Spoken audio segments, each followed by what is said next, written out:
Welcome to Cabby O'Neill Gymnasium. Today, the Jasper Wildcats are taking on the Heritage Hills Patriots in a Saturday afternoon game. The Wildcats come into this game 12-4 on the season, and the Patriots are 14-3. Hello, everybody. I'm Craig Schneider, and we'll have Jason Stamm here shortly, and Jeremy Marcos on the video. But right now, we have got the legendary Dave Slick Weber, 1972 graduate of Jasper High School, right? I don't know about the legendary part, but go on. What are you talking about? That's what we're going to be honoring you guys. What we're honoring today, and this is great that we're playing at Cabby O'Neill Gymnasium because, of course, all these teams played right here in this gym, but we're honoring the 70s dynasty, sectional dynasty, as the Herald put it in the paper this week, and it's a celebration of a sectional run of the Jasper Wildcats, and all those teams play their home games here, and Dave Slick Weber here talking to us today and going to give us a little perspective on his run. It's, of course, you were on those first two 71 and 72. Right. So, again, the great thing about this is that it just kind of brings the Wildcats back into, the tradition of Jasper basketball, because I think it was 1962 maybe before you finally won a sectional again. So we had a 9-year run where we did not win any sectionals. They did not win a sectional since 62, and the 1970 team, I'll bring them up. They were a great basketball team. We got upset in the afternoon game of the sectional, and then my junior year, we had guys like Wayne Bailey, who was just one of the greatest that ever played in Jasper's history, and Jim Winslow, Jim Van Nuys, myself, Kevin Manley, Al Sang, Tommy Nicholson, Mike Bonifer. I can go on and on. We were a very, very deep team with a lot of talent, a lot of talent. And we went over that sectional knowing we were favored, and we had a hell of a record. We were probably 15-5 or something like that. And once the sectional started, it was pretty obvious that we were – we won probably all 3 games by 20, 25 points. So, that started, and that needed to be done. I mean, that's the foundation for what it was to come. Because it's been so long. I mean, I'm a huge basketball fan, and I could not remember seeing Jasper win in a sectional. And I went to every sectional since I was 9 years old. Oh, wow. And to finally break that seal, as I call it, and knock that door down and win a sectional, I think it kind of helped the teams that followed, because there was Craig, I mean, there was a mystique about playing in the Huntingburg gym. You've heard those stories like, we go over there and to go over and dominate like we did, I think it, then my senior year we come back and we win again in a tighter sectional. I mean, we weren't as a dominating team as the 71 team was. We were good, don't get me wrong, but 71 was a really good team. And then, you go on that. Tom Berger hits a shot from the baseline, and then 75, oh, my God. Oh, the triple overtime game, right. 75 was the greatest basketball game I ever saw, period. And I know it helps because Jasper won, but that was unbelievable. Mike Becker was unbelievable for Forest Park. And to be down what we were with whatever seconds ago, 14 seconds, we're down by 4, and jump ball. I mean, it was incredible. But anyway, get back, Wayne Bailey he should have been an Indiana All-Star to this day. I'll tell that to anybody. I'll tell that to Steve Lockmuller. I don't care. But he should have been an Indiana All-Star, and I thought he got kind of shafted. To use the correct word on radio or TV. But anyway, go ahead. Well, one question I want to ask is in regards to the leadership of that basketball team. Obviously, you had Ed Schulteis. Rex May was the Ed Schulteis, the head coach. Rex was the assistant coach and all that. But talk about what Ed Schulteis really meant to you guys as a coach, but also as the person to lead this 5-sectional run. Well, Ed had a calming aura around him. It's like Ed never got really too excited, but the combination of Rex and him was a good combination, because Ed was the head coach. Rex put a lot of input in, you know what I mean? And Rex would get on your butt a little bit. Sure. And Ed was more of the I don't want to say a father influence, but he was more of he was the head coach in charge of everything. And fortunately, once that run started, Jimmy Schulteis, these guys, and they knew what it took, and it just kind of fed off each other. And surprisingly to me, that it didn't go on for about another 2 or 3 more years because they had some good teams after that. Right. And it probably should have went on for about 7 or 8. Tell you, I'm not bad-mouthing anybody here, but, we had talent. But, when you go to sectionals, Craig, you just never know.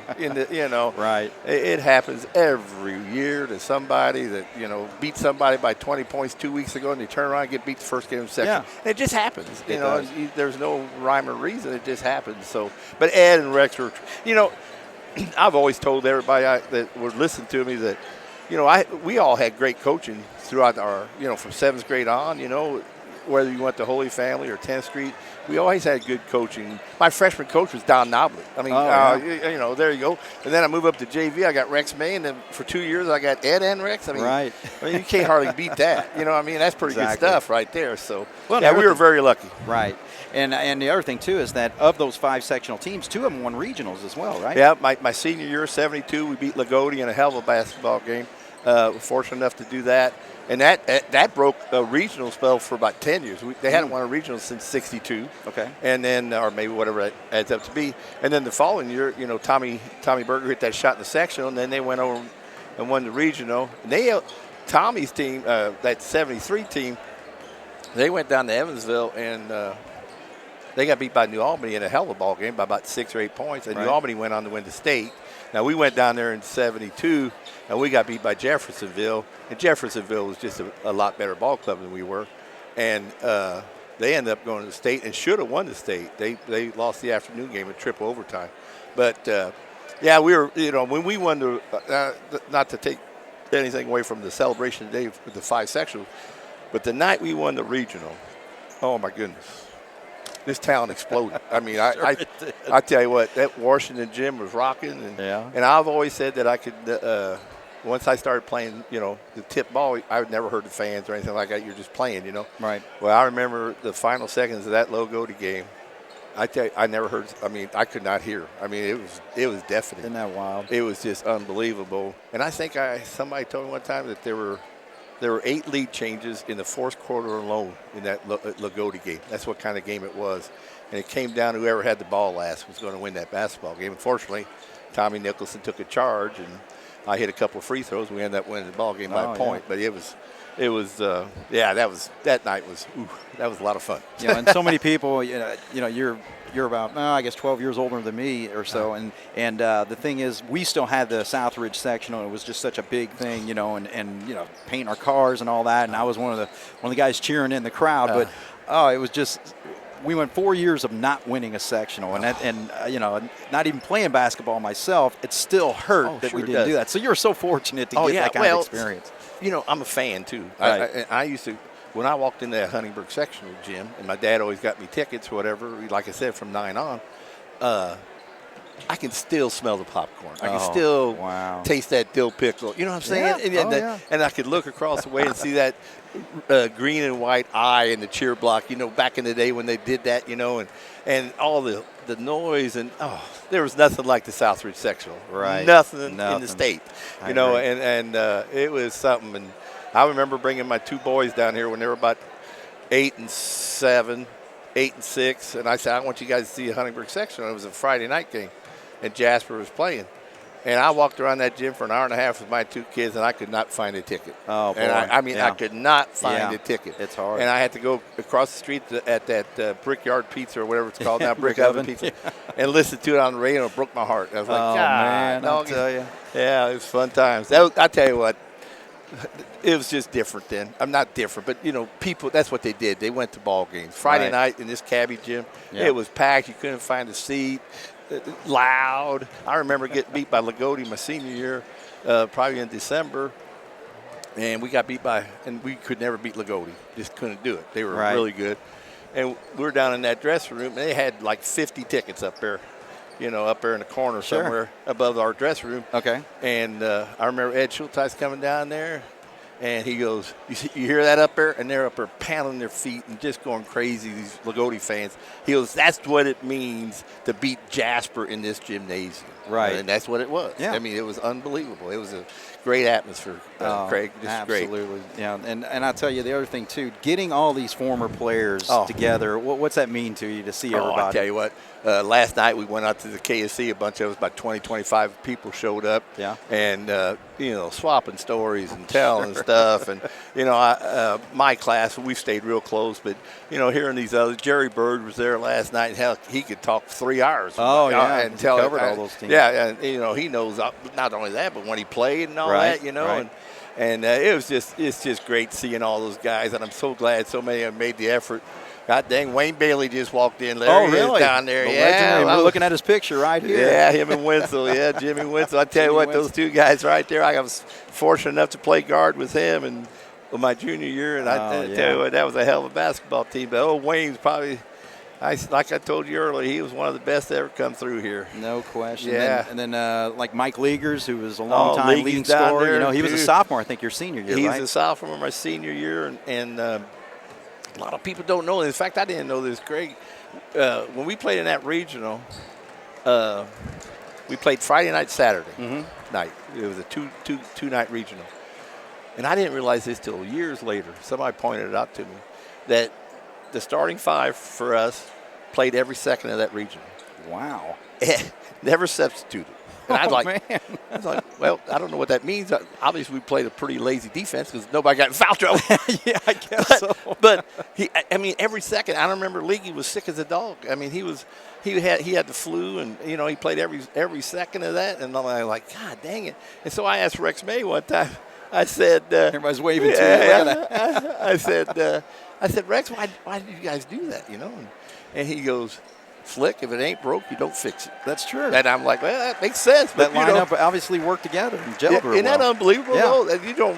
You don't hear that nowadays at all. The 5 people playing every second of a game, much less back-to-backers. But anyway, that's it. And I'll tell you what, again, you guys had some outstanding players. And as I look down the all-time career scores, we see Dave Slick Weber over 600, close to 700 points. But I'll tell you, I heard if we had that three-point line, that would be a lot higher. We'd probably be close to 1,000, wouldn't we? I don't know about 1,000, but there'd be a few more on there anyway. And me and Manley both. Kevin could shoot it too. I always tell the story when I come in this gym. There used to be some bleachers over there where Johnny Stom is sitting. And before practice, he'd always have us over there, Ed Wood and Rex, and we'd sit there on the bench, and he'd be talking about, the game Friday night or Saturday night. And one of the first things he'd always say, you knew Ed, Ed would always look at the ceiling when he's talking because he's thinking. And he goes, I don't really think we need Weber and Manley coming down shooting 25-footers every time. I'd go, look, come on, man. We took maybe 7 or 8. It's not like today where they shoot threes like crazy. I agree, yeah. But I tell you what, if the three-point line would have been there, that would have been interesting. Yeah, I'm sure we would have put up a lot more. Let's put it that way. No question. But, I tell you what, it's just great to be able to celebrate that in a venue like this in Cabby O'Neill, and it's so wonderful that they're able to save this place. But, one thing I always talk about this place, remember, you used to have a drop ceiling.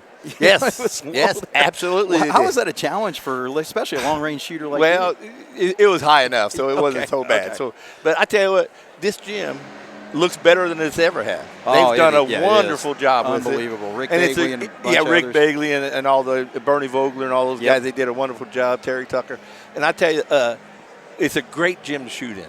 It's got great lines or whatever you're looking at. I don't know what it is, but boy, you could really fill it up in this gym. And playing on these teams, my team in 72 and 71, we ran shit. We get that ball out, and Weasel would be going. And, we were averaging 75, 77 points a game. Wow. I mean, that was fun. Sure. Jiminy Christmas, you were having fun. Yeah. And then, nowadays you go ball game, and, the final scores are 42 to 37. You're like, what? Every possession is not that dear. I mean, maybe it is, but boy. And I know they play better defense than we do, and they're more athletic and all that. But I tell you what, man, that was a lot of fun putting up a 75 a night. No question. And I tell you, and then we've also got a really good crowd to celebrate you guys. And, of course, we're playing a great opponent in Heritage Hills tonight. It's a wonderful thing the boosters have done, and I'm so honored to be back, and I'm so glad it's so many guys are coming. So. Yeah, I can't wait to go back. And then, afterwards they're going out to the museum. DuBois County Museum, I hope a lot of people show up there because I love talking ball, sure. Whether it be 40 years ago, 80 years ago. I like hearing all that history about Jasper basketball. It's a special place. And I've always told people, you know, they said, what it was like when you won and all that. I said, I was so happy for the fans. Right. Jasper fans are just the best. I love Jasper fans. And I said I was so happy for the town of Jasper because they deserved one, and it's been so long. Yeah. And that's how they treated us. It was like, holy crap, we won one finally after 9 or 10 years or whatever it was. Yeah. So, yeah, it was a special time. There's no question about it. In my life, anyway, it was really special. So. All right. Well, hey, Slicks, thanks so much for sharing some memories with us. And this is great to see all you guys together again. If you get me started, it's hard to stop. I'm going to talk to you maybe at the museum afterwards. Oh, absolutely. So we'll get some more. Thanks for having me. I appreciate it. Go Cats. Absolutely. Dave Slick Weber celebrating the 5-year sectional run from 1971-75. He played on 2 of those teams in 71 and 72, and just a great person to talk with when it comes to Jasper basketball. All right, so we're going to take a break here, and when we come back, we'll be ready for the Wildcats against Heritage Hills here on 18 WJTS. All right, welcome back here to Cabby O'Neill Gymnasium. Thanks again to Dave Slick Weber celebrating the 5 championship sectional teams, and we'll see a lot of those players coming out at the halftime ceremony. But right now I've got Jason Stom, 1985 Jasper Wildcat guard. And Jason, just in talking about those years of winning those sectionals, I mean, you know, I was telling Slick, I said, unfortunately, when we were in high school, we never won a sectional our 4 years, which was kind of a bummer. But, you know, just the history of the Wildcats back in the 70s. What are your thoughts there? You know, back then, you know, we were little guys running around, right? And couldn't even get into the games. Hardly. Yeah, it was hard to get a ticket to get into the gym. But you know, you look back at those days, and that's what high school basketball is all about. Right. You know, and in my opinion, when they went to the class basketball, it lost some of that luster. Certainly. You know, yes. You know, now you have to have, you know, it's in this day and age, it's, you know, everybody's got to get that participation, and everybody's got to have, you know, and it's like, guys, you don't know what you had when you had that one class champion, you know, and you know, you look back in the 70s when we were winning those sectionals and stuff. Those games were dog fights, you know, and you went to the sectional in Huntingburg, and you know, you had to fight for a ticket just to get in the door. No and, question. You know, and that's what, to me, that's what it was all about, you know. And the younger generation nowadays, they don't know any different. No clue what it's like. And no. You know, and that's a lot of the stories you hear. It's like, you know, people would get season tickets at maybe like a Perry Central or something because they couldn't get season tickets here. Or there was the lottery and everything else, you know, the sectional drawing just to get your sectional tickets. But there's just so many things. But, you know, and it's great to see today, too, because so many fans are showing up for a Saturday afternoon game. I mean, 2 great teams, obviously, the Heritage Hills. They're an outstanding team this season, 14-3. A lot of people think a potential contender to compete for that 3A section or state championship, let alone the sectional, even though it's going to be a tough sectional to have to come through. But I really think that, you know, these people came out here because of their love of Jasper basketball and its history, don't you think? Oh, I think so, Craig. You know, like you said, you know, Jasper's always been a big supporter of their sports programs, not just basketball, but any program. Yep. I mean, anywhere we go, we always have, you know, close to being the most fans there. Right. You know, I mean, Heritage Hills got a good following here, you know, for a road game on a Saturday afternoon. Absolutely. But they've also got a very good team. So, you know, right. it's easy to follow a good team. So I think, you know, that's a big key to this is Jasper's always been very supportive of their sports programs. No question. Again, you know, whenever we've been to, you know, whether it's football, basketball, baseball, tennis, you know, just all the sports and everything, especially when they get up to those higher levels, you know, semi-state, state championship levels and all that, always we're probably the biggest crowd at all those events. But we got a Saturday afternoon game here, and again, the Wildcats against the Patriots, and the Patriots get the tip there. So Patriots with an outstanding team. They average close to 70 points a game, and they're winning by an average margin of close to 25 points a game at about 24.6. And their starters out on the floor include Simon Sherry, 14. Simon Sherry's 12. Jake Johnson's 14. Cole Sigler's 34. Murray Becker's 44, and Blake Sisley is 52, and that's a quick one there for Blake Sisley at 6'9". He's going to be a handful, isn't he? He is, you know, and Jasper come out in a man-to-man, and we'll see how that goes as to whether or not we try to stick with it or not. And, you know, they're pressing. That's obviously their forte because they want to force you into that up-tempo game, and you just have to calm down and take care of the basketball. You know, the thing I don't understand. Now we've got our 2 guards that we have are both down here on the press breaker. And we've got Harmon and Hof and Stom on the backcourt trying to handle the ball. Right. So I think we're going to have to make a switch there somehow to get our guards down there with the ball to try to beat the press. Yeah, because both times you had Harmon right there in the middle, and we lost it both times. So here's Heritage Hills with a 4-point lead and looking for a 7 if that goes down, but it does not. Berger gets the rebound, so the Wildcats finally get an offensive possession, and it's a fast break over to Stom, but he can't get the shot, but he gets his own rebound. That is going to be a foul called on Sicily down low. Those, we did a good job of getting the ball down the floor, but you got to finish those, In that situation, Stom's got to get that ball come down and go back up instead of trying to do the alley-oop play. I mean, you got to convert that. Sure.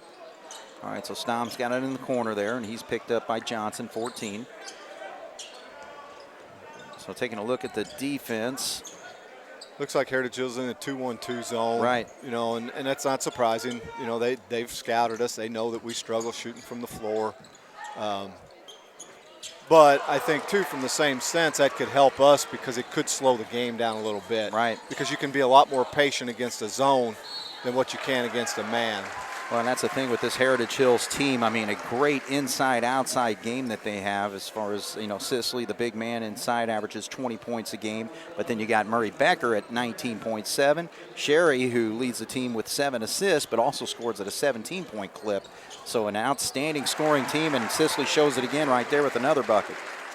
Yeah, and like I said, we just got to take care of the basketball, and we got to do it. See, now we got a little bit better. We've got Hof and those guys, the ball handlers more so up trying to break the press.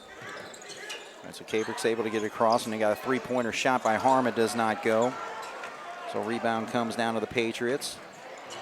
Nice hustle there by Stom, anticipating that pass, but it goes out of bounds. And, the other thing, too, as far as the Patriots, a lot of quickness, I think, is really they run a four-guard offense for the most part with the post man down low. They do. They've got 4 guys that can handle the ball and do what they need to do with Sicily on the inside, and that's a big plus. All right, so actually Sicily's extended out, and he's shot his number of threes this year as well, but that shot right there doesn't go, so here comes Stom. Trying to drop it over to Berger. Berger cut the other way. Yep, and now there's a turnover right back that way. So. All right, so Cabrick gets it on. So the first 2 points for the Wildcats breaks the spell there. 6-2 is our score. 5:20 to go here in the first quarter, just underway. The Wildcats against the Patriots here on 18 WJTS at Cabby O'Neill Gymnasium. Drive there by Murray, kicks it out. I'm sorry, Becker. Murray Becker. Yeah, Becker had the drive. Sicily. And he showed right there. I mean, if he's out there on the perimeter, a couple steps and he's got an easy layup. All right, so the Cats have trouble handling it. We're falling into this trap of this is why Heritage Hill scores so many points and beats teams so bad, because you fall right into their trap. Well, the trap is a 10-2 run right here to start this basketball game, and Coach John Gable's got to get the Wildcats straightened out. So we're going to take a break. Wildcats trail 10-2 here on 18 WJTS. All right, so the Wildcats will have the basketball after the timeout there, trailing 10-2, and the Patriots for now are backing off on the press. But, it's still early in this basketball game. It is, and like we were talking off the air, we've got to do a better job. They like to play up-tempo. Here they're going to trap. They like to run all these fancy defenses at you because, see, they force you into turnovers. They force you into playing quicker. Yep. And teams that play more deliberate style I can see where, they can throw them out of their rhythm and maybe cause them some problems. Sure. All right, so Sherry with the basketball. Attacks right against Cabrick, kicks it out. Becker now has to jump and pass. So Becker is about 6'5" or so, but he can drive to the hole there as he shows for another 2. So the show is Sicily and Becker. Both of them have 6 of the 12 points between them. And the ball gets knocked out, and it's going to be another turnover on the Cats. And I don't know how the official that was way down here on this end called it when the one that was looking at it didn't. Right. He looked at this guy, and it's like, really? But, and, we talked about the other night how, we've got to come out and have a better start to games. And, right here is not the start that we needed after coming off of a game like we had Thursday night. All right, so Stom Sicily's actually out on him right now. And they've switched to a man-to-man, it looks like here. Yeah. We got to notice that. See, we didn't even take advantage of that. We could have had Harmon post up because he had a smaller guy on him. Well, Cabrick's able to hit the jumper there, so he's got all 4 for the Wildcats. Cuts it to an 8-point game, 12-4. Sicily posts down low at 6'9". Kicks it out. Sigler gets it back. Sicily there. And that is a 2-pointer. Yeah, 2-point. But regardless, he's got 8 quick points in this ball game, and Berger quickly comes the other way. So I guess that's one way you can do it, is just beat everybody down. Yeah, and you know, for the most part, you know, in a few games we've done a very good job at doing that. Right. So we'll see how that, you know, again though, you're falling into their trap. So you got to be very careful when you do that. All right, so Becker backs up. Stom's on him. I'm really surprised that we're trying to play man-to-man with them, just because of some of the nightmare matchups that they can create. You're right. Well, Sigler shows his ability there, kissing it off the glass. Now here comes Cabrick quickly the other way, and he misses the wide open layup. So Sigler, that's, you know, those are going to kill you. You know, that was a 4-point swing. Right. So Cats are going to have to call another timeout just to try to get control back in this basketball game. But right now, not looking good as they trail 18-6 with 2:25 to go here in the first, here on 18 WJTS. All right, so 2 timeouts so far called by John Gable, the coach of the Wildcats. And he is up against Nate Hawkins, who's 71-18 in his 4th year at Heritage Hills. So that's your coaching matchups today.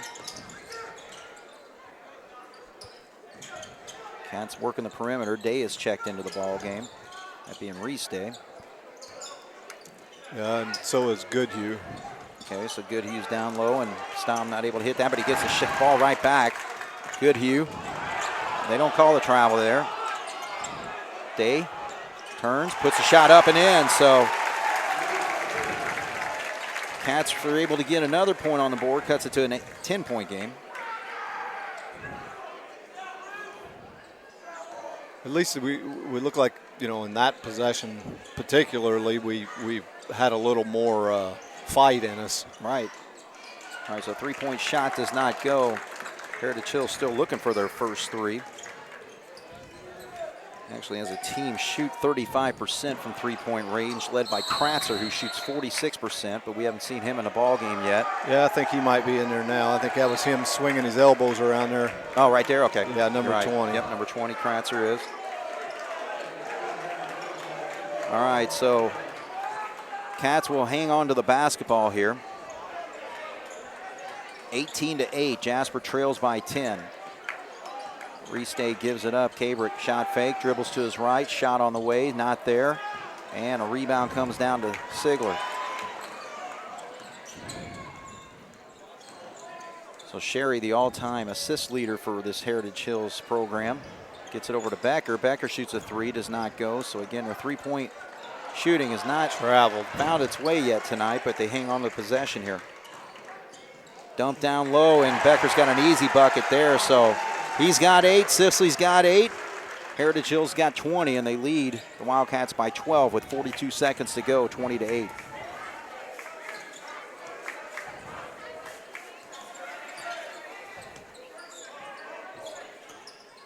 So Stom steps in, kicks it over to Day. Day's got the range there, but does not get the shot to drop. So here come the Patriots with 25 seconds, and I think they're going to hold for one is what Coach Nate Hawkins signals to his team, and Sherry gets it up top. So down to 15 seconds. Murray Becker with it, one-on-one. Jasper's kind of in that trap where they want to, because they're not really in a man-to-man. Yeah. I'll tell you what, he's being a man right now, and that is Sigler. Not known for his offense, but he's got 6 points in the quarter, so he helps the Patriots to a 22-8 lead at the end of one here on 18 WJTS. All right, so the Patriots lead the Wildcats 22-8, and we'll start the second quarter with the basketball.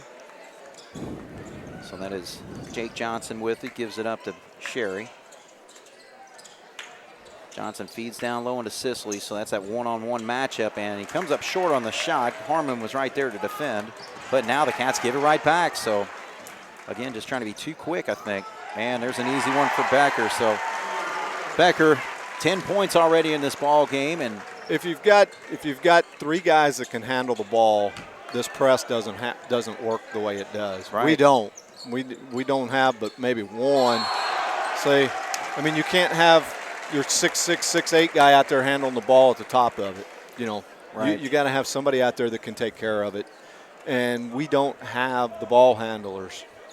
Well, I look for Coach Gable to get Isaac Day in the game before long, because at least he's going to get in there and he's going to compete and battle with handling the basketball. And he knows that's his role, you know? Yeah.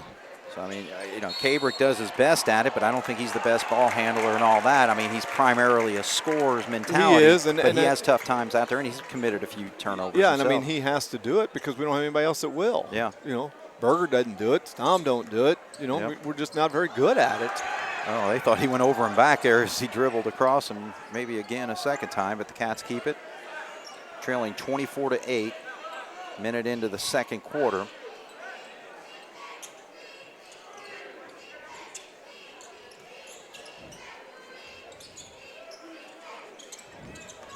That's Murray on Harmon there up top, and now he drags his foot. So again, he's handling the ball way too much tonight. I think. Yeah. And how many times? I think that's at least 4 turnovers he's been a part of. Mm-hmm.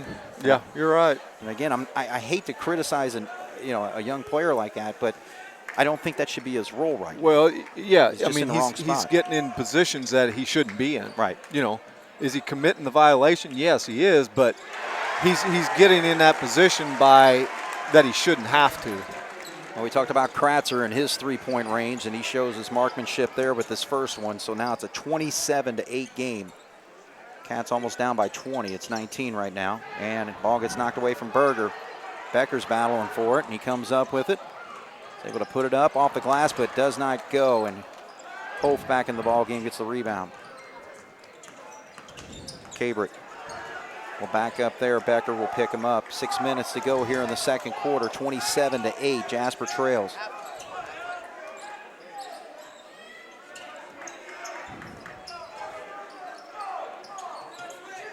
Good screen set there by Stom. Now gets it back.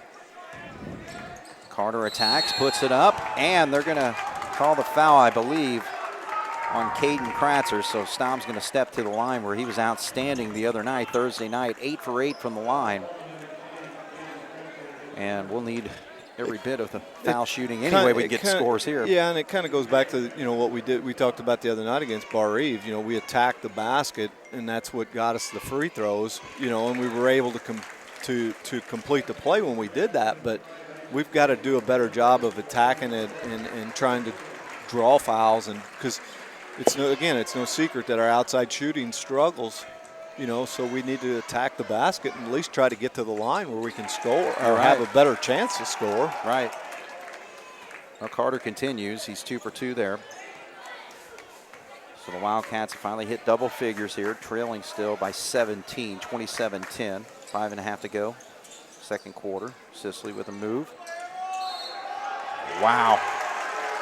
Yeah, I tell you what, that was an outstanding move because, they set him up right there basically at the top of the key, but a couple steps and a spin, and he's got an easy bucket. He's got a lot of success. He's a very skilled player, but a lot of his success comes from his size too. Right. He doesn't – in high school, he's not going to face a lot of kids that are of his size or his ability to play. So, like I said, there's not taking anything away from him, but he has a lot of success because of being 6'8" or whatever he is. Right.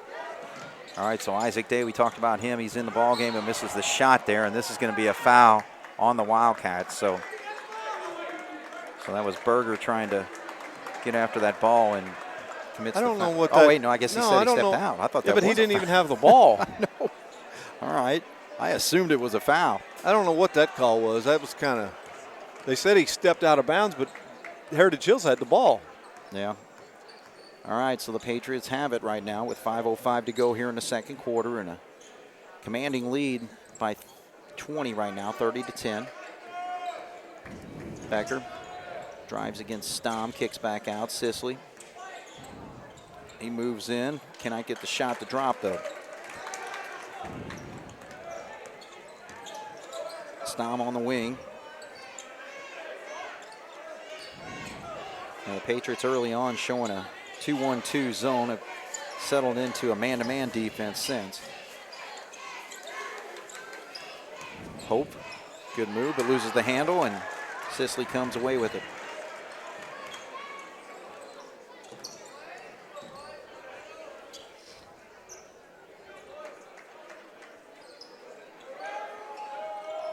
Becker gets it from Sisley, will take the drive to the basket, cannot go, and he's battling for the rebound. Stom comes up with it, so here comes Caber quickly. Drives left side, a little Euro move and a spin up, it does not go. That's just a tough shot. Right. You know, I don't know. All right, so feed down low, a little shot fake, and they're going to call the travel, so he was able to find Cole Sigler down low, but he shuffles his feet underneath, and so the Cats will get the basketball here. So another substitution for the Patriots. So Sherry's going to come back into the ball game. Becker will sit down. Becker scored over 1,500 points in his career, moving actually up towards 1,600, the all-time leading scorer for Heritage Hills.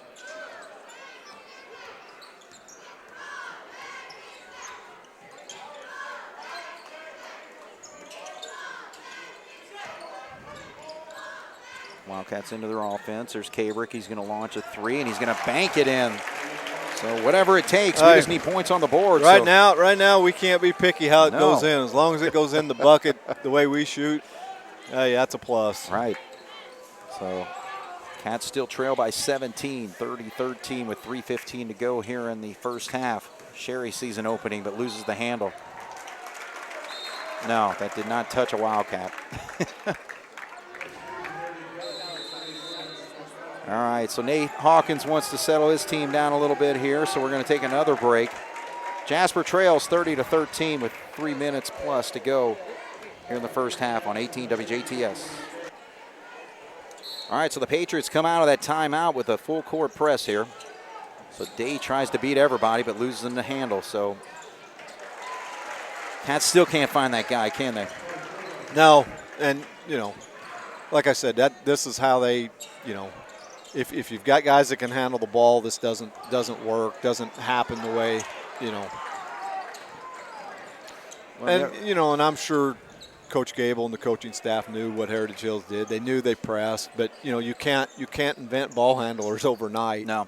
You know, I mean, we don't have them. That's just the way it is.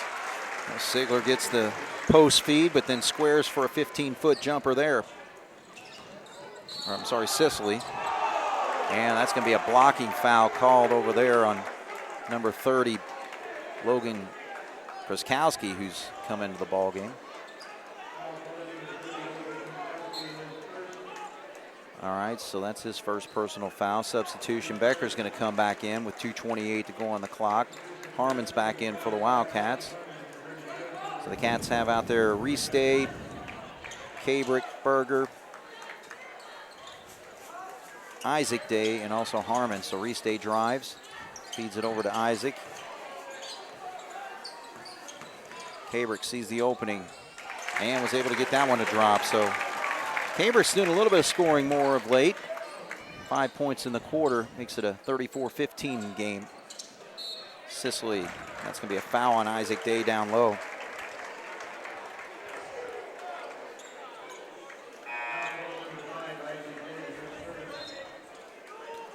All right, so now we see Tanner Ernie come in for the first time tonight. Kabrick's going to sit. Yeah, we've got two starters on the floor, I guess. Harmon and Berger. Right. Berger's trying to guard Becker. That's not going to be a easy task. No. Becker's got about a foot on him.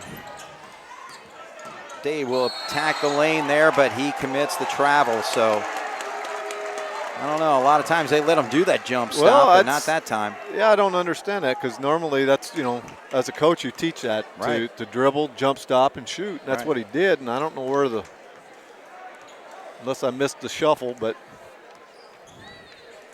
All right, so Sherry's going to bring it up with 1:37 to go. Tax goes up with the shot, does not go, and Harmon comes down.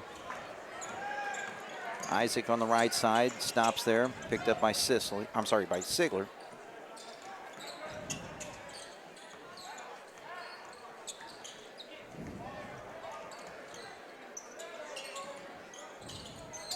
Harmon against Sisley. Nice job there by Day, and he finds an opening. Isaac does a good job. I mean, he's aggressive. You know, he's not scared to shoot. You know, for a young man that hasn't played a lot of varsity minutes, right. You know, he when he gets in there, he takes advantage of the opportunities that are given to him, just like that there. And I think, you know, he's going to become a better player by doing those things. Right. Yeah, Nate Hawkins couldn't be happy with that shot by Sherry. That was like volleyball line. No doubt. So 34-17, Jasper trails.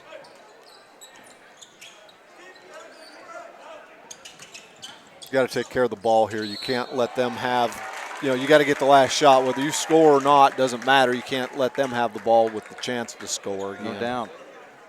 All right, so Kabrick's going to come back in. Stom's going to come back in. So the Cats make their personnel changes, and we got number 14, Jake Johnson, checking in for the Patriots. So foul situation, just 4 on Heritage Hills, 3 on the Wildcats with 29 seconds to go here in the first half. Cats trailing 34-17. That's Day. Takes the inbounds and dribbles out. Stom against Sigler. 21 seconds on the clock here as Reese Day works it. Harmon, 16-footer we'll call it, and he hits it. So Cats needed that one. But with 8 seconds, 7 seconds, if we can get a steal here, but it looks like Becker's going to launch a 3, doesn't go, and that's a rebound put up and drilled baseline by Jake Johnson for his first 2 points of the ball game. But it is a big one because what it does, it gives the Patriots a 17-point lead at halftime, 36-19. So, I mean, the pace was you know, packed. I just think the Wildcats couldn't handle the pace. What do you think? Yeah, I think you're right. You know, it come down to like what we talked about is ball handling. You know, and we don't have the quality of ball handlers to be able to withstand the pressure that they can put on you. Right. You know, I remember back years ago when I played, and you know, you would play against teams that were bossy, for example, and Princeton was good at those times, and you know, you had guys that were really quick and tall and long and could get after it on the press. And, you know, part of the problem you have with that is you can't practice against it because you don't have kids that are like that right. on your team. Yeah. You know, so it's hard to teach guys that have to be able to handle the ball to play against good pressure when you can't do it in practice. Right. So, you know, I think that's where, you know, we're lacking right now is the ability to handle the press, the pressure that they want to put on us. Right. Well, and unfortunately, it means that the Wildcats trail right now by 17, 36-19 as we go into halftime, and they're starting to bring out some of those players from the 71 to 75 teams, and that is what we're celebrating tonight. So a number of guys have made it the trip here. Many of them still living here locally, but it's great to see quite a few of them here, and we'll give some recognition here. So we're going to take a break right now. 36-19, the Wildcats trail at halftime here on 18 WJTS. All right, we're back once again here at halftime. Just getting ready to start for the second half here at Cabby O'Neill Gymnasium. The Wildcats trail the Patriots 36-19. And, you know, again, a great celebration of celebrating the 71 through 75, 5 straight sectional championships for this Jasper Wildcat program in the early 70s.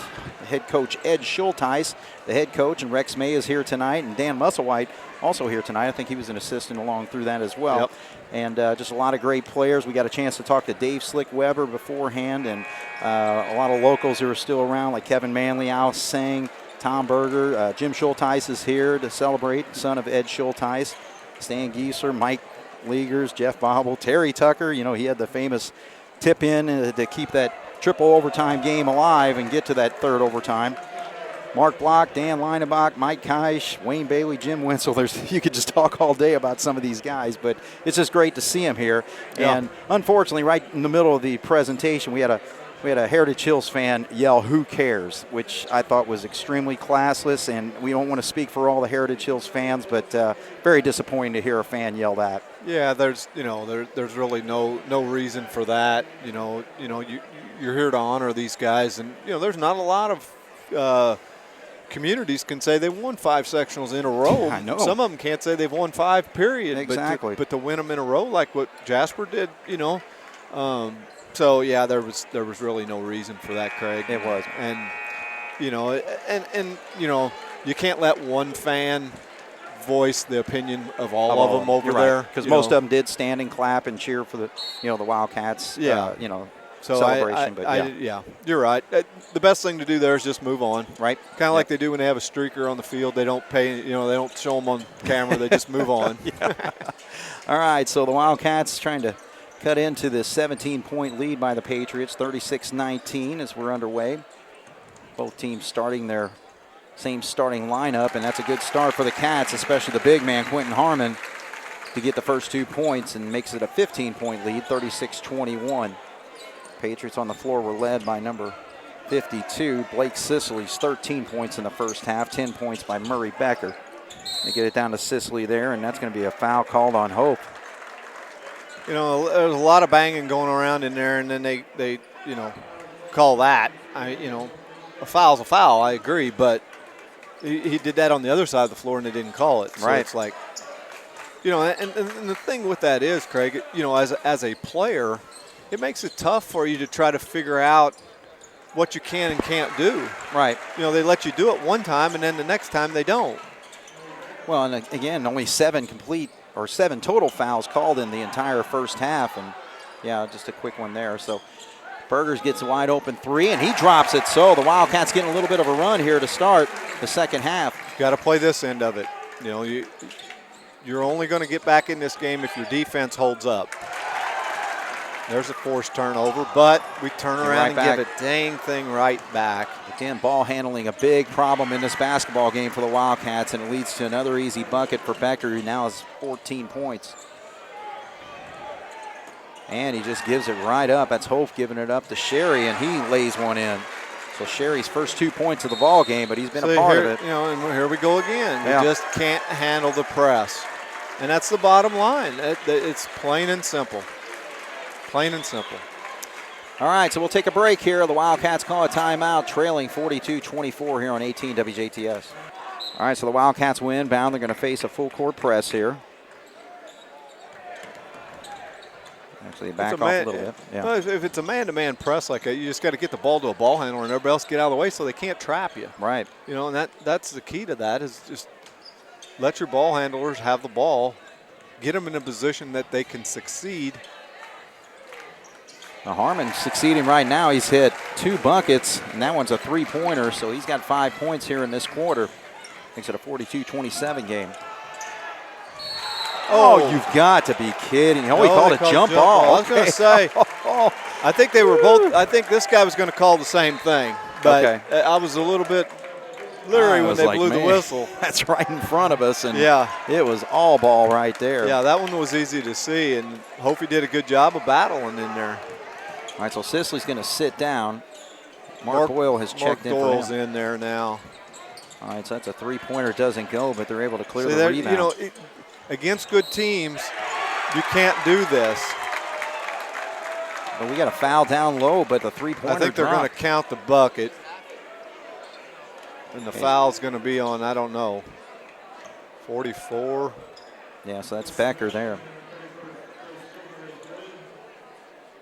All right, so it's 3-pointer's good, though. 54, Mark Doyle. Oh, so Doyle picked up a foul. Ooh, foul from behind. That's Stom trying to prevent that slam dunk by Becker. And actually, who hit the 3-pointer there? As I was looking at the whistle down low. Was it Johnson, maybe? I think it might have been. Okay. It was Johnson or Ziegler. I think I'll give it to Johnson, I guess. I don't know. Oh, that's the guys next to us. All right, so Becker hits the free throw and drops a second. So Becker's now got 16 points, 47-27. It's a 20-point lead for the Patriots right now. Stom with the shot fake, drives. Three-pointer on the way.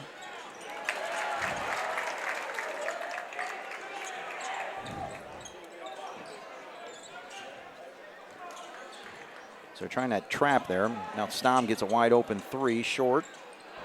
Coming over the top, but no call there. And Doyle's able to get the rebound. Now a long pass to Becker, and he gets another easy one. So 18 points for him. And this lead is now 22. 49-27. You know, that's what they like to do. They like to get you out, run you, you know, and force you into turnovers. And like I said, you know, against a team with good ball handling, that's a lot different. That's a double team is Hof. He gets it over in the corner. Now Stom's double team. They do a lot of, I don't want to say trick defenses, but they trap, they full press. They don't do a lot of just man-to-man or, you know, a normal half-court defense because they want to speed you up. Sure.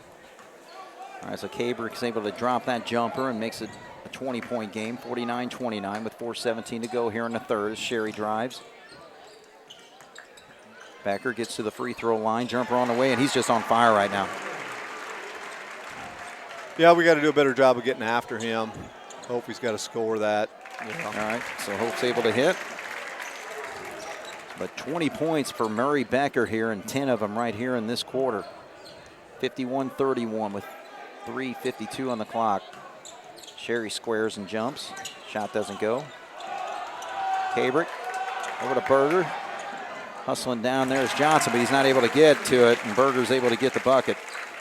You know, and there's a couple of ways you look at this. You know, when you got a big lead to overcome, you know, you got to get down the floor quick, but you also run the risk of taking that 15, 20-point lead up to 25 or 30. Right. You know, if you don't convert. So exactly. It's not, you know, it's a fine-tooth comb as to how you handle it, but.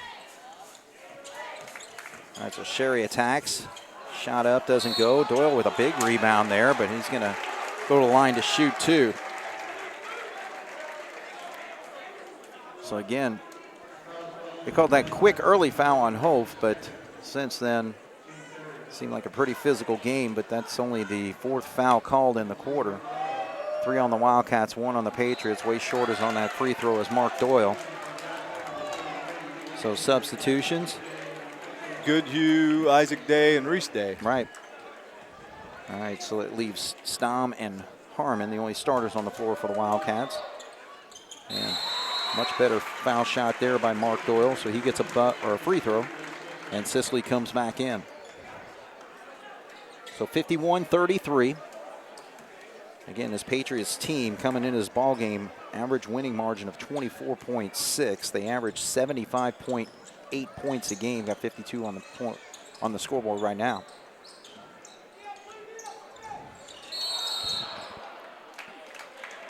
All right, so we got a whistle over here, and I think this is going to go on Sigler. Sisley, I think. Oh, Sisley? Trying to fight through a screen, and he just kind of pushed the guy out of the way that he was trying to get through. All right, so Sisley picks up his second foul. Second called on Heritage Hills as Johnson sits down. Kratzer comes in for him. Quick three-point shot, not there by Harmon. Sherry comes down with it. Quick feed over into the corner. Now Becker's got it.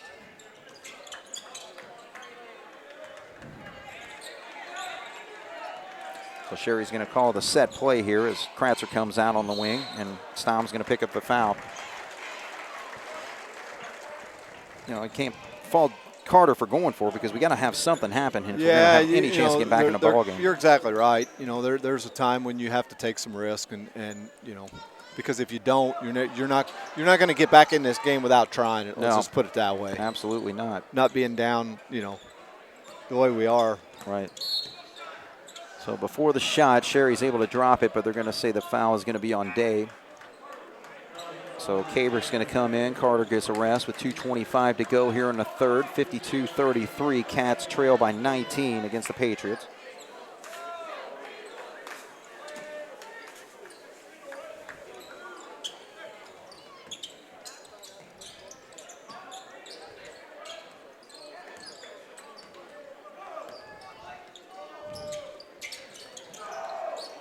Sigler going back and forth over there with Kratzer. Now Sherry, and we got a whistle down low. So now they're starting to pick up a little bit. 5 fouls have been called on the Wildcats. This will be the 6th. I don't know how they called that foul on Harmon, because Harmon was in front of Sisley, and they called the foul on Harmon. I don't get that. Sherry left alone, and he drops it. So Sherry held scoreless in the first half. He's got 5 here in this quarter and builds it back to a 22-point lead, 55-33.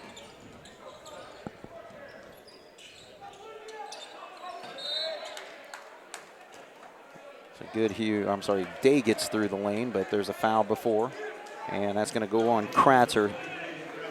Second foul on him, and third foul on the team with 1:49 to go. Cats inbound. Short on that shot is Harmon, but we got a whistle here, and that's going to be I guess just out of bounds on the Wildcats. I don't know. Looked like the shot was blocked, but I don't know.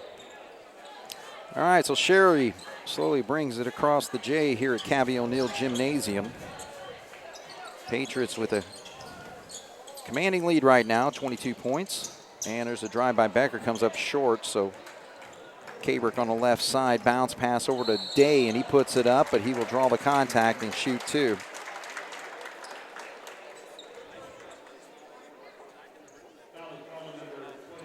They did a good job there, getting down the floor and at least trying to attack. Right. I mean, in all honesty, Jasper's probably not going to win this game, but from that sense, you want to see as a coach, coaching staff, you want to see what they do. Right. Do they roll over now? Do they quit? Do they battle their butts off here right till the end? And that's kind of what you want to see, because games like this can mean a lot in the tournament as to what kind of composure these kids will develop through these type of things. Oh, yeah. Get better. That's the bottom line. The last quarter and the last minute and something of this quarter, we have to do things that's going to make us a better basketball team, whatever it is. Sisley actually gets his first score of the second half. So 52-30 or 57-34. And we got a whistle over here. That's actually going to be on, I guess, the screen set by Goodhue. So 7th foul on the Wildcats will put, I guess, is this player control? No free throws? Not on the offense. I guess they considered it a player control foul. I don't know. Okay. Who knows? All right, so we're inside a minute with 52 seconds, 57-34. Heritage Hills in the lead. Sherry finding his offense in this quarter as he's got 7. Makes it 59-34, so the Cats really struggling right now. Down by 25. Day gets to the lane, loses the handle though, and Patriots come up with it. He traveled. A bounce pass there. It looked like that kick, but no call, and 3-point shot does not go, and Hope will clear it with 21 seconds to go. Here comes Kabrick.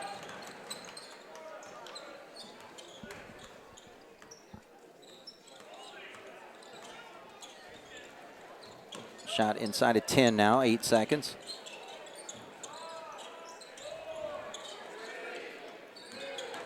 Kabrick tries to get to the lane there, but he draws the contact, so that will be just the 5th foul with 1 second to go, so we're not going to see free throws just yet.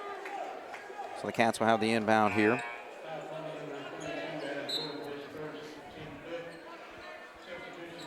That foul was actually on number 32, and that's Adam Guth. All right, so 1 second, the Cats will have a chance to maybe tip it up. Try to lob there, and Day's able to get the shot off, and kind of a late start to the clock here, but the shot doesn't go anyway. So, all right, so we go into the 4th quarter. Heritage Hills dominating the Wildcats 59-34 here on 18 WJTS. That for the 4th quarter, the Wildcats will have it right now, trailing 59-34. And Jason, what's the most the Wildcats can get out of a basketball game at this point? Well, like we were talking a little bit, right now Jasper just needs to work on some things to get better. Get some guys some playing time in here. let's be honest, brutally honest. You're not going to win this game. No. Okay. What do you have to do? You have to work on some things that you need to do to try to help become better basketball players. Whatever that is. We've got, 2 subs in there now, and those are guys that, could play some roles down the road. And, and that's what you got to look at, what do you got to do to get better? And I think that's what, Coach Gable, and obviously, he's going to look at, he don't want guys out there that are going to quit. Right. You want guys that are going to fight, do what they, be a man, step up there, and I read, what he had or talked about after the Bar Eve game the other night. He felt like once we got down and things didn't go, we weren't shooting the ball well, we just kind of rolled over. Right. And that's what, right here, that's what you got to work on things and compete. Right. That's the biggest thing. Just compete. Go out there and play hard. Yeah, and the other thing, too, is just, have good possessions, too, and come up with scores. And, right there, the Wildcats, they patient against a really tough man-to-man defense and everything. We did a good job of working the ball around, but, All right, so Heritage Hills with it and drive to the basket there is Sicily. And good job by Hartman to block that shot. Yeah, and, and like I said, those are the type of things you got to work on. Do the small things, try to keep it respectable. You don't want to, it's bad enough right now, however many points that is. I'm not good in math, but 25. 25 point lead, 61. But, you want to halfway keep it respectable, Yeah. You're right on pace with what they do for the course of the year. They win by 24. They score 75 points. So, I mean, we're no different than anybody else. Yeah. So you just it's tough from a coaching standpoint and a kid's mindset that, let's go out there and keep battling, keep competing, and it'll be interesting to see what Heritage Hills does with their bench, whether they get some of those guys in there to play or whether they keep these guys out there and keep playing. Right. To me, there's no reason to, that you need to. Right. You're risking an injury. You're risking something for what? Nothing. I know. That's true. You're already up, 27 points. Yeah. Why do you need to keep them out there?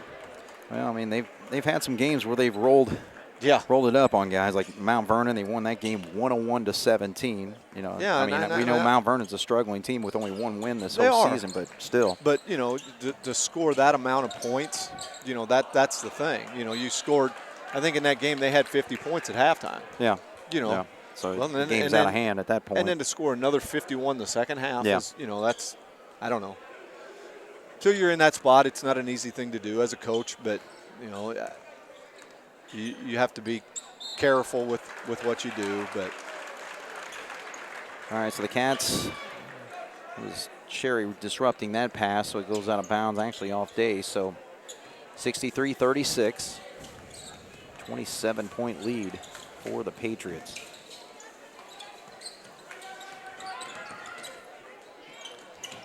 Sherry drives up, and he will draw the contact and shoot two.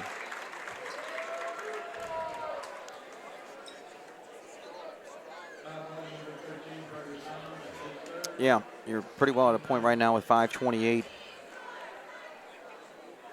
Both teams with actually most of their starters on the floor right now, with the exception of Reese Day out there for the Wildcats.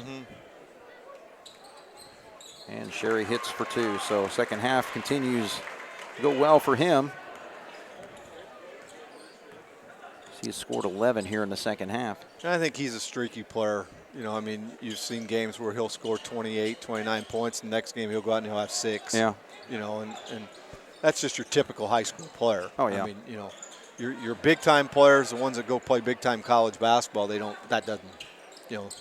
every time they set foot on the floor, they're going to get their 20. Oh, yeah. So Sherry comes up with the steal there. Drives, gives it up to the big guy, and he's able to drop it in. So Sicily, 17 points in the ball game. Carter the other way quickly. All right, so that's going to be a foul, and Harmon's going to go to the line. So 67-36. Patriots have pretty well dominated from the start. Led after the first quarter, 22-8. Halftime lead of 36-19. Third quarter, 59-34. Right now, 67-37. You know, and I know that, you know, Heritage Hills has played a lot of guys, but they have, you know, they've mixed them up, put one in here or two in there. You know, to me, I would be interested in taking 3 or 4 of them out now and see what. Who knows what happens in a sectional game when you get 3 guys in foul trouble, and now all of a sudden you're going to rely on those 3 guys to play crucial minutes. I know. And they didn't do it all year. I agree. Not that these are crucial minutes, but they're minutes. Oh yeah, 4 minutes of a varsity game towards the end. I mean, why not? Yeah. Well, but they're still out there busting it, and they're enjoying every second of it because they're just running up the score on the Wildcats right now. That's just plain and simple. And the Wildcats hard foul Becker there, so he'll go to the line.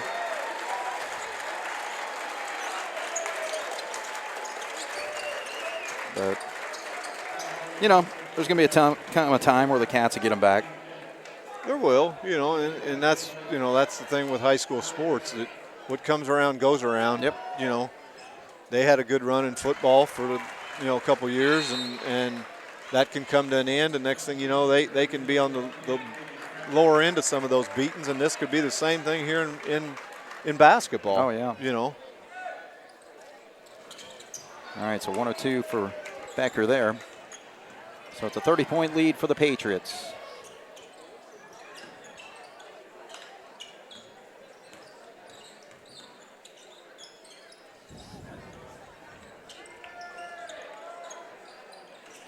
So Harmon misses that. Good rebound by Holt there, but we got a foul, and I think it's going to go on Becker.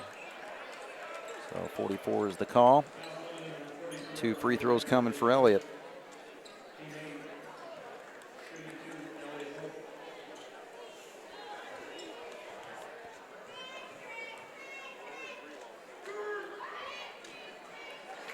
All right, so Elliott, 5 points for him tonight. You know, I think here in the last few, you know, basically 3 games, you know, I don't know how many points we've scored in each one of those, but it hasn't been many. Right. You know, and it, you know, we've struggled obviously to put the ball in the hole, and that, you know, you'll run into stretches like that and times like that happen, and this is one of them.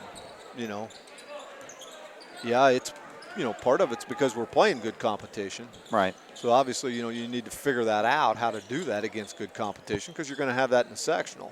You know, you're going to run into Wrights, and you're going to run into, you know, some of those teams in the sectional that you're going to have to figure out how to score against. Castle, and, you know. And, you know, the thing is, it doesn't get a lot easier now for us. You know, we got on Tuesday night, we get Mater Dei coming to town. They, you know, got a real nice season going on too. Right. So, well, just right now, you can tell certain players are trying to just run it up. yeah, they are. You know, So why Sherry do you enjoying need to himself with shoot the a three. three-point Yeah, there? You know, exactly. you don't. No way, no how do you need to shoot that. Yep.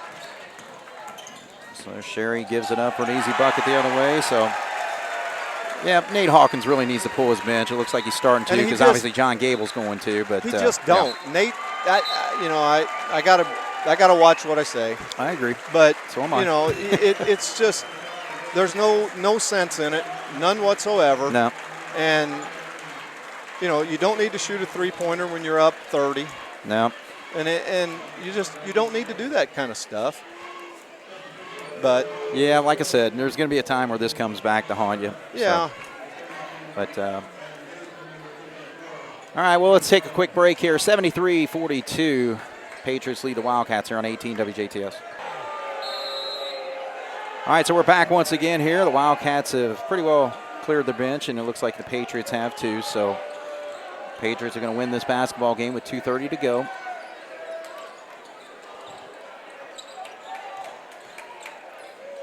So again, you know, 2.5 minutes of good quality basketball, valuable to all 10 of the players out on the floor right now. All right, so there's a steal there, Kratzer, and actually that's going to be knocked out of bounds. So a little bit of contact there, but no call. So let's see. They brought number 30 into the ball game, so that's Kriskowski. So now all 5 starters. They actually did have Sigler still out there for the Patriots. Cats on the floor include Ernie, Wallace, Heim picking up the ball there.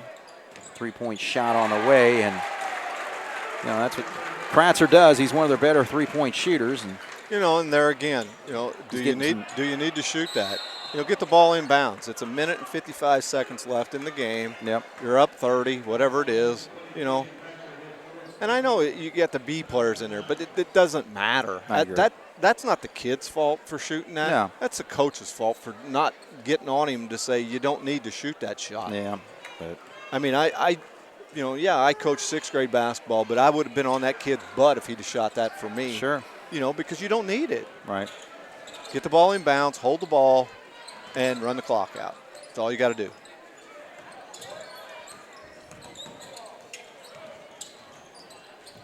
All right, so the Patriots working the basketball with 1:38.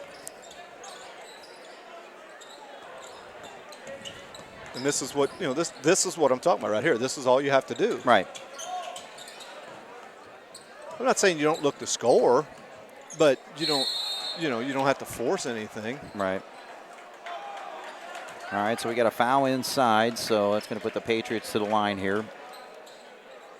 1:23 to go.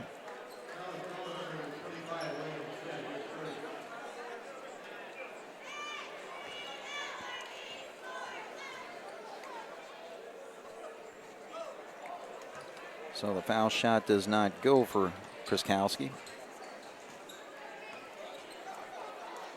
Heritage Hills, next year, they're losing a big chunk of this team. Right.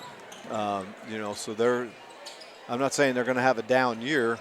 Obviously, they got one of their best players back in Sicily, but, and he's going to have, like we talked earlier, he's going to have success just because of his size at the high school levels. Yeah, and his size, and he's playing in a pocket athletic conference, which you just don't have much size in that entire conference. Yeah, I mean, he's a handful for anybody. Right. So, from that standpoint, but, he's not going to have a lot to complement him like he does now or like he has the last couple of years. Right.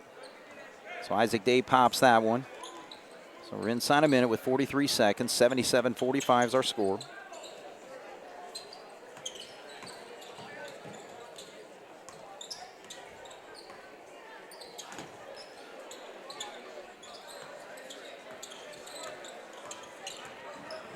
Well, I think, this is a good time to start looking on to Tuesday night. Right. Obviously Tuesday night with Mater Dei coming to town, it's not going to be a lot easier. No. They've got a very good ball club. They've won a lot of games this year. So, obviously we're going to have to play better than what we've played the last 3 and see what happens. So. Yeah, because we talked about the stretch. Again, this tough one with the Wildcats against New Albany, Bar Reeve tonight, against Heritage Hills, Mater Dei Tuesday, and then Castle on Friday. So, yeah, again, 12-5 on the season for the Wildcats after the loss today. And the Patriots improved to 15-3. But, you're just kind of a situation where it's like, there's a lot of basketball left, including the tournament. We still got to win the conference. We're leading the conference right now, 3-1, and we've got the Princeton game coming up in a week or so. Yeah. So, and I there's think a lot that's to be won yet. Oh, yeah. The season's by no means, a wash. I think, we've still got some things left. If you, at the start of the season, if you would have told me going into this stretch that we would have had the record that we had, I'd have been happy. Yeah. And if you'd have said we would have lost to New Albany, Bar Reeve, and Heritage Hills, I'd have said, you kind of expect it. Right. So, that part of it's not out of the realm. Right.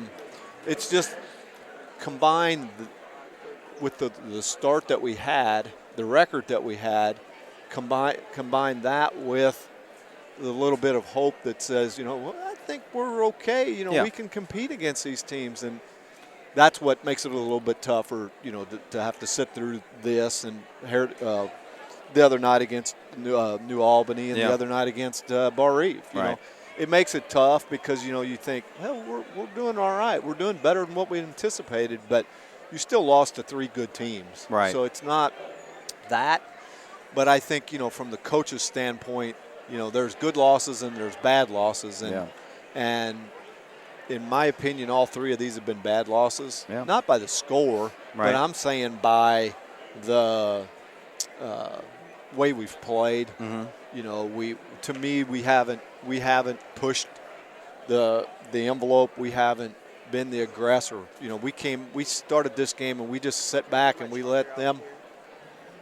we just sit back and let them do what they wanted to do early in this game with that press. Right. Hey, I got news for you. You come out and you beat that press 3 or 4 times, and you end up with 3 or 4 layups. Guess what? Oh, yeah. They're not going to do it anymore. No, they're going to back off of it. Right. So, yeah, from their standpoint, if they can do it and they're forcing the turnovers and doing what they did, yeah, you're going to stay with it. But again, it goes back to what I said earlier. If you play against a team that has 2 or 3 good ball handlers, it's a totally different ball game out there. It is. It's a total different ball game. And, they're going to play some good teams throughout the tournament run.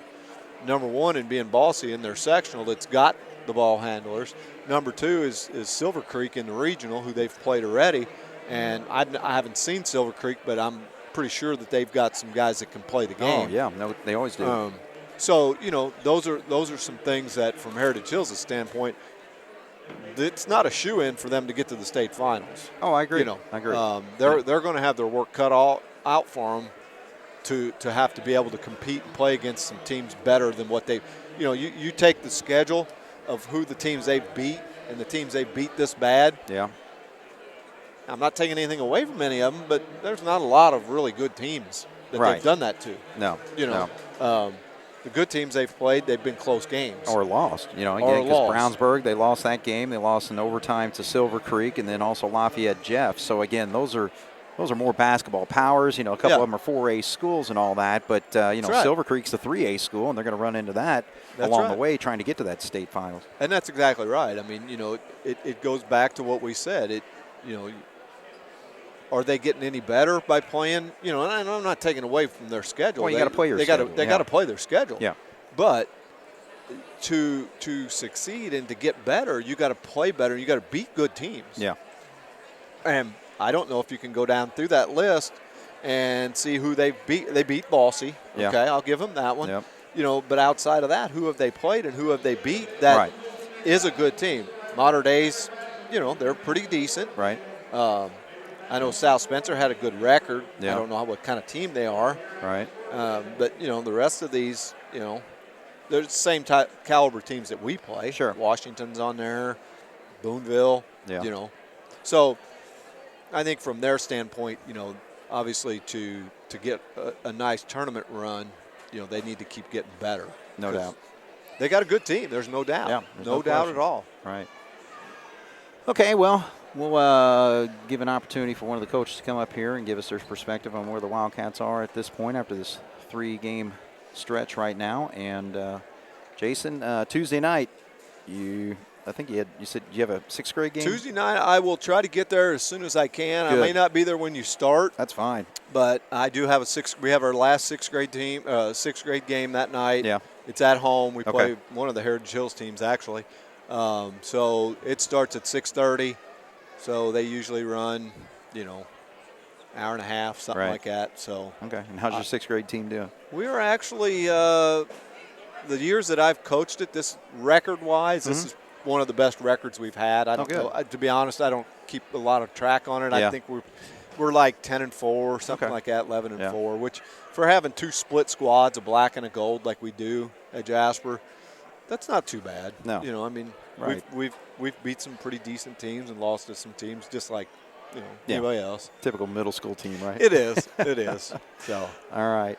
Okay, we'll take a break here, and we'll talk with one of the coaches here. Heritage Hills beats the Wildcats 77-45 here on 18 WJTS. All right, we're back once again here at Cabby O'Neill Gymnasium, kind of a place you helped make famous at one time, right? We got Caleb Bagley here to talk to us about it, and the Wildcats fall 77-45, but before we talk about the ball game, it was a celebration of that group there, and your dad graduated in 77, and so I know he enjoyed playing here, and then you got a chance to play here as well. But, it's a celebration just of the heritage of Jasper basketball. And obviously during the 70s, we had that 5-year run of winning those sectionals. But, I know I was younger then. You weren't even around yet. And so, but just kind of give me your thoughts from the coaching staff and the Wildcat program of what tonight kind of meant for them.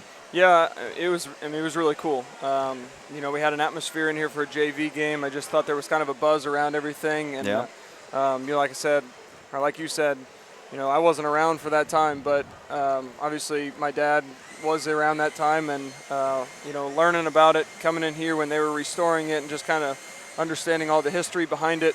I think it's really cool for our players to be able to hopefully interact with some of these guys. I haven't met a lot of them, so I look forward to meeting them here after the game and talking to them. But this is a really cool place, and it's special because I was able to play here my senior year, and it felt like this every night. And that's it was really cool that we were able to do it, and it's really cool that we were able to recognize those guys. And just a great tradition of Jasper basketball and a lot of stories and just a lot of success. So I look forward to meeting some of those guys. Oh, there's no doubt. I mean, we talked to Slick Weber before the ball game, and he just gave us a great perspective. And Slick, you have to ask basically one question, and he'll talk for 15 minutes. But that was great, to be able to talk with him. So yeah, he talks a lot, but he's great. Slick's a great guy. He loves Jasper basketball. There's not a guy that not many people have more pride in Jasper basketball than Slick, and he's a great guy. Well, not just basketball, because one thing, he has that golf outing every year, as far as like the different classes that he gets together. And it's just great to just kind of keep everybody together because, in something like that, he's probably got classes in the 60s all the way up to, modern times, and it's great to get all those people together for that event. Yeah, absolutely. It's great. Just, you get to meet so many people. For me, being a young person, just being able to meet guys like that that have so much pride in it, they always look, even if they don't live around here, they're always wondering, how's the team doing? They're looking for schedules, looking for records and things like that, and that's really neat. It really is. All right, well, let's get to the basketball game here. I mean, an outstanding team, no doubt, in Heritage Hills, pretty well top to bottom. They beat everybody by 25, and, it's just, you hate to say, I don't know, as a fan maybe, just it's not surprising, but, what are your really thoughts on the game today? Yeah, I mean, we knew it was going to be difficult. We knew they were going to get after us, and obviously we didn't handle it the best. There were times when we did handle it, and we got some good shots, and other times when we didn't. And, even if we handle the press and we don't turn the ball over so many times, they're still going to be really difficult to guard defensively. Right. But there's obviously things that we have to do better. We may not win the game, but our goal the second half was to run good offense and to get good shots, and we did that for us for a little while in the second half. Obviously, there were still plenty of possessions where we turned it over, we took a bad shot, but it's difficult. So and it's hard to look at it and say, the scoreboard's a powerful thing, and you just hope that the guys don't get so much caught up in the scoreboard there in the second half. More focus on, okay, let's go and win the next possession and go from there and get better from it, and hopefully we can do that. And we got a short turnaround here with Mater Dei coming in on Tuesday, so can't hang our heads. We just got to move on to the next one. Right, and that's the thing. I mean, again, a 3-game stretch here where the Wildcats have struggled a little bit, but what can you do to kind of erase this from their memory so they're ready to start fresh on Tuesday? I mean, I just think look at the positives. I mean, obviously there's negatives and everything, and we will definitely address those. And but those guys, as a player, you can't let one thing carry over. They have to be able to take the next step and control what we can control, and that's what our approach is Monday at practice, and then what our approach is Tuesday at home against Mater Dei. That's really all that we can. That's got to be our focus. Not look and dwell on these last 2 games. More so, learn from mistakes, be tougher with the basketball, and move on. Right. All right. Well, do you get a chance to come here and shoot around? Because you had a heck of a – I mean, that's one season you had here was just an outstanding season. But I know that you probably been shooting in here since you were real little. Yeah. But, I don't know it's been a little while. Probably this summer was the last time I came in here to shoot. But there's nothing better than I love this place. I love being in here. Yeah. There were plenty of nights in high school when I'd be in here late at night when I wasn't probably supposed to. But, it's a special place, and the crowd and – everybody's on top of you and just feels it's an awesome atmosphere. It is. We're lucky to have this place. Right, no doubt. All right. Well, hey, thanks for coming up, and after a tough ball game like tonight, but I appreciate you coming up and giving your perspective on things. So, Thank you. Yeah. All right. Very good, Coach Bagley. And the Jasper Wildcats fall to the Patriots tonight, 77-45. So again, thank you so much to Slick Weber and giving his thoughts on the 5-run sectional championship teams from the early 70s and celebration here at Cabby O'Neill Gymnasium.